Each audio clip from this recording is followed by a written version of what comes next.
en efecto, Bolivia demandó a Chile en el 2013 ante la Corte Internacional de Justicia, pero hoy se ha puesto una pausa en el tema de fondo, que es la demanda marítima, para resolver una cuestión preliminar, una apelación que hace Chile respecto a la incompetencia de la Corte para analizar esta demanda. Por eso queremos que nos resolver todas las dudas y plantearle todos los posibles escenarios a Miguel Ángel Rodríguez Mackey, internacionalista, experto en Derecho del Mar, que también nos acompaña esta mañana. ¿Qué tal? Bienvenido. Patricia, muchas gracias. ¿Cuáles son esos posibles escenarios? Porque me parece que hubo una confusión inicial de si estamos analizando el tema de fondo o qué es lo que se está discutiendo actualmente ante la Corte de La Haya.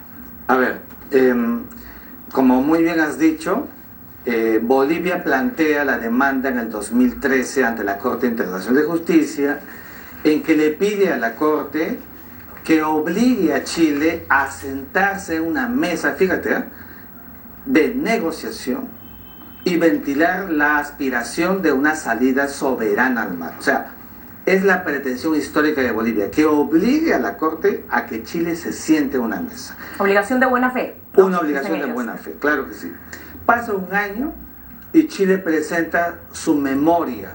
Todos sabemos, porque en el caso de Perú con Chile lo hemos visto, un documento grande, copioso, donde están todos los argumentos bolivianos. A los 3 meses de haber presentado la memoria, Chile presentó lo que se llama, de acuerdo al artículo 79 del reglamento de la Corte, la excepción preliminar, es decir, un recurso que tiene el demandado, en este caso Chile, para oponerse al juicio principal. Es decir, para Chile la Corte no tiene competencia, es decir, para Chile la Corte no puede abordar un problema entre Chile y Bolivia. ¿Por qué? Y el argumento chileno es que en 1948, fíjate, Bolivia, Chile y como muchos países del continente firman el Pacto de Bogotá.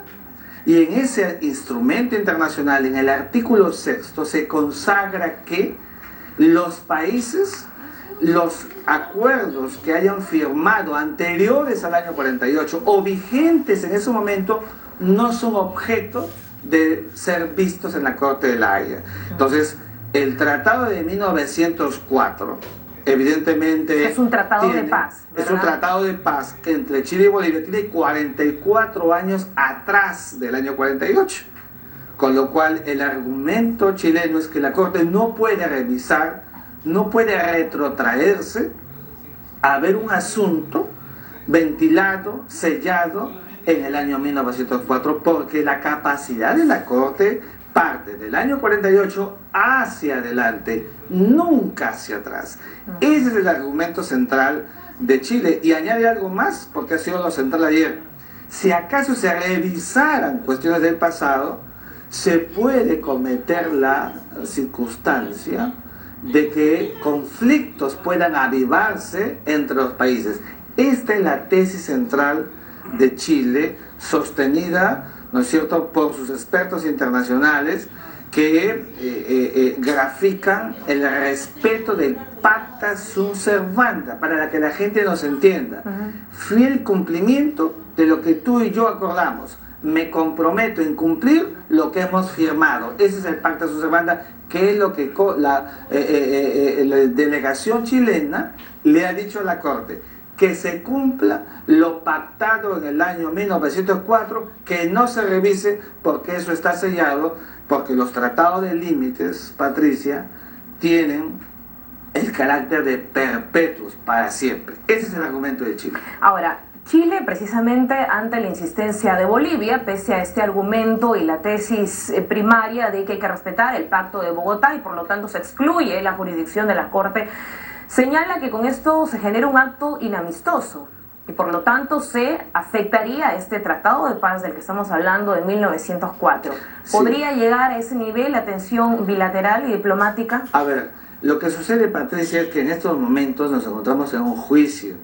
Y un juicio es una litis donde se dicen muchas cosas y todas ellas amortiguan con la decisión de la Corte. En el otro ámbito, que no es el jurisdiccional, sino que es el político, diplomático al que te refieres, evidentemente puede haber exabruptos, tensiones, polarización bilateral, ¿no es cierto? Pero yo más creo que en tanto la Corte ha establecido que Bolivia y Chile están circunscritas en el marco mismo del juicio, allí es donde todo se dice, todo vale, y la recepción por parte de la Corte de los argumentos, las partes polarizados, mediatizados, tendrá que sopesar y concluir una respuesta que puede tener, fíjate Patricia, 3 escenarios. Ahí está, vamos a plantearlo, ¿no? Porque hemos dicho que todavía no se está analizando el tema de fondo, sino resolviendo esta cuestión preliminar que plantea Chile. Esto es muy correcto, muy cierto. El juicio principal, que es la demanda boliviana para que Chile se siente en una mesa de negociación, está suspendido. Está en stand-by, ¿no? Está en stand-by hasta que la Corte resuelva esta excepción. Esto es lo que yo he llamado pues un mini juicio, ¿no? Un juicio pequeño dentro de otro más importante que es el juicio principal. ¿Y cuáles podrían ser las posiciones de la Corte? Claro que sí, mira. La Corte tiene, de acuerdo al artículo 79, 3 opciones. Primero, puede admitir la excepción preliminar. ¿Qué significa esto? Que la Corte le da la razón a Chile. Y dice, yo no tengo competencia entonces para resolver ese diferendo. Y si dice la Corte que no tiene competencia, Patricia, nos olvidamos del juicio principal, porque acabó todo. Y acabó, se cierran las fojas, se archiva el caso, y la pretensión histórica boliviana seguirá siendo una pretensión que no podrá ventilarse en el fuero internacional de la Corte Internacional de Justicia, lo cual pues evidentemente sepultaría, permítame el término, las pretensiones históricas de Bolivia. Que son históricas, como bien lo señalas. Pero entonces ya no hay ninguna otra instancia. Aquí se resuelve el diferendo. Claro, y porque, si es que obviamente la Corte no tiene competencia, se archiva el caso. Claro que sí, porque si la Corte dice yo no puedo ver este asunto, lo principal no tendría ningún sentido. Entonces se archiva el caso y todo quedó en foja cero y se retrotrae, repito, la aspiración boliviana. Pero ¿qué también puede pasar, Patricia? Puede pasar que la Corte diga rechazo las excepciones preliminares de Chile y en consecuencia continúa el juicio principal. ¿Eso sería darle la razón a Bolivia? Sí, sería un sí encubierto. Por eso es que, y además debilitaría muchísimo el camino procesal en la cuerda principal para Chile. Pero fíjate, conversamos entre tiempo, en la revisión de los casos que he visto en el pasado, lo más probable es que la Corte, buscando siempre evitar eso que tú decías al comienzo, las polarizaciones, ¿no es cierto?, estas cuestiones que suelen pasar en los estados, es que la Corte camine por una tercera opción. Artículo 79, inciso 10 del reglamento de la Corte de 1978, 26 de agosto. ¿Qué dice? Que la Corte puede determinar, decidir que la cuestión planteada por Chile se lleva al proceso principal, no lo rechaza, lo lleva como un asunto que se ventilará en el juicio principal, con lo cual la Corte asumiría que el caso de la pretensión boliviana vuelve al proceso en el que habrá contramemoria chilena, réplica boliviana, dúplica chilena, y habrá los alegatos. El mismo proceso que hemos tenido nosotros con Chile últimamente en la Corte Internacional de Justicia. Entonces, la Corte puede decir, mi respuesta la emito al final, dejar que el proceso continúe y en la parte última diré si soy competente o no. ¿Tendría sentido esto? Claro que en términos de no polarizar el tema, posiblemente de imparcialidad, para decirlo en algunos términos, tendría mucha significancia, mucha importancia esta decisión de la Corte, pero no serían esfuerzos vanos y finalmente se concluye, por ejemplo, que no tiene competencia la Corte. ¿De qué sirve escuchar memorias, contramemorias, réplicas, alegatos? Pues lo que sucede es que la Corte, al decir que va todo al plano principal y se ve al final del proceso, ya no ve solamente un asunto de competencia, ve todo el paquete completo y lo hace porque justamente existe esta prerrogativa que la Corte ha calificado la excepción chilena no la califica como un asunto de fondo para finiquitar el proceso, sino dice, esta cuestión chilena me parece que debe abordarse con todo el paquete completo, y la Corte suele tener estas prerrogativas y estas facultades para decidir al final todo. Entonces en su fallo dirá, la Corte se declaró competente por tales razones, la Corte decide tales razones, porque en un resultado, en un juicio final, hay varias decisiones, Patricia, que la Corte va a tomar como consecuencia de toda la litis abordada durante el juicio. Estamos hablando entonces de un proceso principal que podría llegar a los 5 años. ¿Podría entonces también demorar esta decisión de la Corte? La Corte no tiene plazos, ¿verdad?, para definir si es competente o no. Eso es correcto. La Corte no tiene plazos. La Corte se los establece conforme la carga procesal de otros muchos casos. Y leía que puede demorar un año, ¿no? Y puede durar más de un año. En este minijuicio, lo más probable es que la Corte de todas maneras se va a pronunciar. Se pronuncia a favor, en contra o llevándolo al juicio principal. Esa decisión, ese pronunciamiento, a mi juicio, no podría pasar del último trimestre del 2015. Vamos a ver todavía la evolución de los hechos, y el temperamento de las exposiciones de mañana. Mañana le toca a Bolivia, ¿no? El jueves Chile y culmina Bolivia. Esta semana es para resolver, digamos, esa cuestión preliminar, o los alegatos para esa cuestión preliminar. Escuchaba también en la posición de ayer que hacía el equipo jurídico de Chile mencionar el rol protagónico que tiene en medio de todo este tema sensible y controversia, posiblemente Perú, sobre todo en la opinión política, ¿no? Se pedía también respetar el tratado de 1929, del que ya hablamos también en este diferendo entre Perú y Chile, por el cual Chile y Perú determinan que cualquier concesión de alguna zona al mar se tendría que hacer necesariamente por la zona de Arica. Entonces, si finalmente se le concede alguna parte de mar a Bolivia, el consultado tendría que ser Perú necesariamente. Ahí nuevamente se frenaba un poco la competencia de la Corte. A ver, ¿cómo se explica este escenario? A ver, yo creo que hay que decir dos cosas sustantivas. Primero, hay que reiterar, Patricia, que el juicio entre Bolivia y Chile es un asunto bilateral, lo hemos dicho siempre, es un asunto de política de Estado, así lo mira el Perú. Chile y Bolivia tienen un proceso judicial donde puede uno de los dos, lo más probable es que Bolivia, si acaso vuelve a la cuerda principal, solicitar a la Corte la participación del Perú. El Perú, como país soberano, toma una decisión, si participa o no en el proceso. A eso se llama tercero interviniente.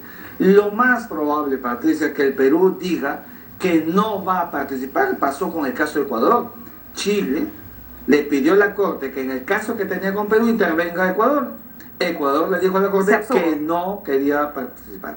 Eso por un lado. Pero el Tratado de Disculpa de 1929 no obliga que sea consultado el país que está comprometido, que en este caso Claro es Perú. Que sí, lo que te quiero explicar es primero en el acto procesal de la Corte de La Haya. Esta circunstancia de que el Perú no participe sería lo mejor, porque el Perú no tiene nada que ver en un problema entre Bolivia y Chile. Ahora lo segundo, que es tu planteamiento, y esto es importante. El Perú y Chile firmaron un tratado en 1929. Si la Corte de La Haya decide que Bolivia y Chile se sienten en una mesa de negociación por una sentencia, los dos sentados en la mesa resuelven una salida, imaginemos que sea por Arica, recién en ese momento el Perú deberá ser consultado de conformidad con el Tratado del 29, porque así lo establece y lo consagra, que los territorios de Arica y Tacna no podrán ser cedidos a una tercera potencia sin la consulta de una de las partes, o de cualquiera de ellas, de Perú o de Chile. Eso pasó en el año 75 en Charaña, cuando Vance recibe la propuesta de Augusto Pinochet, ¿no?, para una salida por Arica. El Perú fue consultado, el Perú nunca se negó, más bien hizo una contrapropuesta de un espacio compartido de que Chile se negó, y luego vino la famosa historia donde Chile le dijo a Bolivia que la llave del candado que tengo yo la tiene el Perú. Y ahí comenzó todo el gran problema para Bolivia y Chile, que no tienen relaciones diplomáticas como consecuencia de esa negociación frustrada en el 78, hasta la fecha no tienen relaciones diplomáticas Bolivia y Chile. Y eso implicaba incluso, creo que Bolivia cede una parte, digamos, de superficie en tierra, de territorio, ¿o no necesariamente? La salida soberana significaba evidentemente un espacio de tierra para que pueda salir un canal, pero como un condicionamiento. Vehículo, como un condicionamiento. Y además comprenderás que siendo Arica un territorio que fue peruano, difícilmente nosotros íbamos a aceptar, ¿no es cierto?, una cesión de soberanía de un territorio que fue del Perú, si acaso el Perú no tuviera las cartas claras sobre qué debería ser sobre Arica. Hemos tratado un poco cuál sería el rol del Perú si de pronto se le llega a consultar, ¿verdad? Pero para ir finalizando también esta entrevista, ¿en qué difiere, y para que la población lo entienda, este diferendo entre Perú y Chile y ahora Bolivia y Chile? ¿Cuál es la principal característica y diferencia? Primero, que el juicio de Perú con Chile fue por delimitación marítima, fue un asunto del mar, de espacios marítimos. El de Bolivia y Chile es un asunto para una salida soberana por tierra hacia el mar. Un acceso, ¿no? Un acceso al mar, que es una cosa distinta.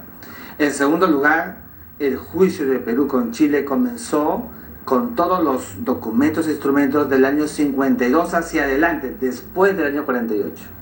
El problema entre Bolivia y Chile comienza en 1904, antes del año 48, y hay que relevar el año 48 porque es el Pacto de Bogotá, el punto de quiebre por el cual Perú, Bolivia y cualquier otro país puede ir a la Corte Internacional de Justicia a abordar un problema.